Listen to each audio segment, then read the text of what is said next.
ఇంకొకటి నిన్న సోషల్ మీడియాలో ఇంకొకటి వచ్చింది. ఏమొచ్చిందంటే నిన్న ఒక చోట ఇది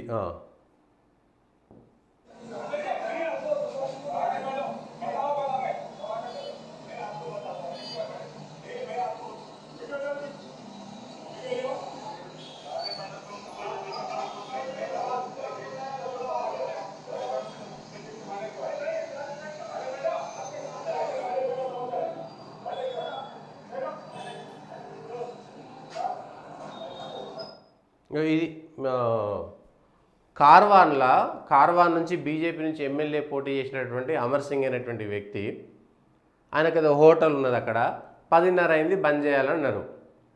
సార్ ఇప్పుడే 10:30 ఇంకా టైం ఉంది కదా, 5 నిమిషాల్లో బంద్ చేస్తా అని ఆయన అక్కడికి వచ్చిన ఏసీపీకి చెప్తే ఆ ఏసీపీ పోయి అందరి ముందు చెయ్యి చేసుకోవడం, చెంప మీద చేసుకున్నాడు. ఆయన ఎమ్మెల్యేగా పోటీ చేసినటువంటి ఒక వ్యక్తి, ఎమ్మెల్యేగా అదే ఏసీపీకి నేను సవాల్ చేస్తున్నా, మీ పోలీసులకు దమ్ముంటే నిన్న చట్టం ప్రకారము గోవులను వధించొద్దు అని అంటే నేను ఒక 100 చోట్లకు తీసుకుపోతా, అక్కడ పోయి ఎవరి మీదన్నా చేయి చేసుకునే దమ్ము మీ లోపల ఉన్నదా?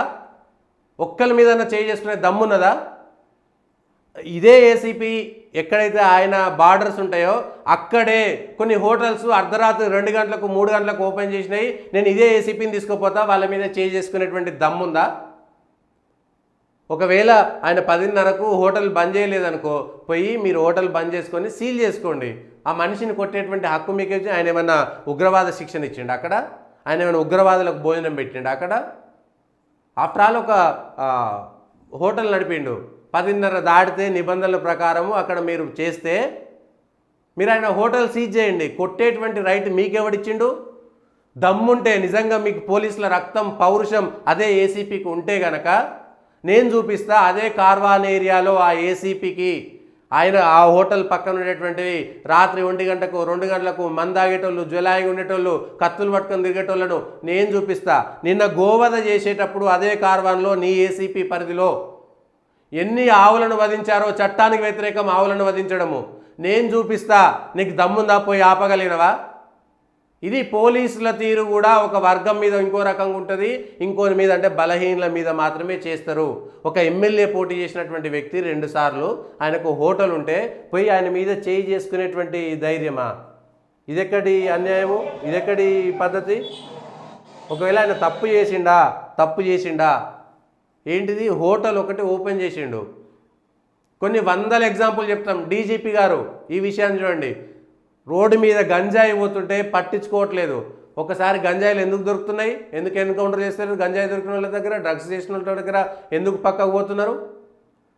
చట్టం ప్రకారము గోవధ నిషేధం కదా, చట్టం ప్రకారము, యానిమల్ ప్రొటెక్షన్ చట్టం ప్రకారము నిన్న ఎన్ని గోవధ జరిగింది? ఎక్కడ? ఎందుకు ఇవన్నీ పట్టించుకోలేదు? అంటే మీకేమో ఒక విధంగా ఉంటుంది, ఇక్కడనేమో బలహీనలు దొరికితే ఆయన మీద చెంప దెబ్బేస్తారా?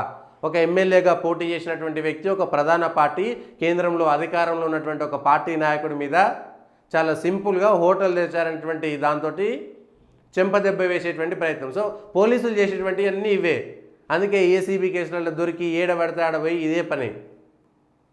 నిజంగా తప్పు ఉంటే ఆయన హోటలే గనక సమయం ప్రకారము ఆయన నిబంధన ప్రకారం చేయకపోతే సీజ్ చేయండి. మున్సిపాలిటీ వాళ్ళకి చెప్పి ఒకవేళ నిబంధనలకు వ్యతిరేకంగా ఉంటే చేయొచ్చు. కానీ నిబంధనలకు వ్యతిరేకంగా నిన్న జరిగినటువంటి గోవధ మీ ఏసీపీ పరిధిలో ఉన్నటువంటి నీ జ్యూరిడిక్షన్లో ఉండేటువంటి దగ్గర ఎన్ని గోవధలు జరిగినాయి అనేటువంటి ఉదాహరణలతో సాగిస్తా. పోయి ఈరోజు అడ్డుకొని వాళ్ళని చేయగలుగుతారా? మీకు దమ్ము లేదు, చట్టాన్ని పరిరక్షించేటువంటి దమ్ము లేదు. కానీ ఇట్లా బలహీనల మీద మాత్రం మీరు మాట్లాడేటువంటి మాటలు, చేసేటువంటి చేష్టలు ఇట్లుంటాయి. ఇది మీరు చేసేటువంటి పద్ధతి. కానీ మిగిలినటువంటి వాళ్ళ దగ్గర ఏదో దగ్గర పోయి, బలహీనల దగ్గర పోయి, నా దగ్గర అని ఎవడో రోడ్డు మీద బండి పెట్టుకుంటే తన్ని. కానీ అదే ఓల్డ్ సిటీలో కొన్ని 100 హోటల్స్ చూపిస్తాం. కొన్ని 100 హోటల్స్, 1 కాదు 2 కాదు. మీ పోలీసులు పోయి ఎంతమందిని కొడతారు? కొన్ని 100 హోటల్స్ ఉంటాయి. రాత్రి 2 గంటలకు 3 గంటలకు కూడా పీక్క తింటుంటారు ఆడ కూర్చొని. గంజాయిలు తాగుతుంటారు, దొంగ సరుకులు తీసుకొచ్చి చేస్తుంటారు, రోడ్ల మీద జులాయి లెక్క తిరుగుతుంటారు.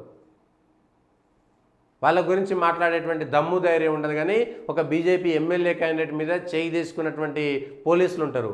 అంటే రాష్ట్ర సర్కారు చేస్తున్నటువంటిది, అంటే బీజేపీ వాళ్ళ మీద మీరు చేయి చేసుకోండి, వాళ్ళకి ఏమైనా వ్యాపారాలు ఉంటే బెదిరించండి అనేది రాష్ట్ర ప్రభుత్వం ఏమైనటువంటి చెప్పినటువంటి మాటనా? ఇది రాష్ట్ర ప్రభుత్వం విధానమా? పోలీసులకు తెలియకుండానే ఇట్లాంటి మౌఖిక ఆదేశాలు ఏమైనా ప్రభుత్వం ఇచ్చిందా? ఈ విషయాలను కూడా స్పష్టంగా చెప్పాల్సినటువంటి అవసరం ఉంటుంది.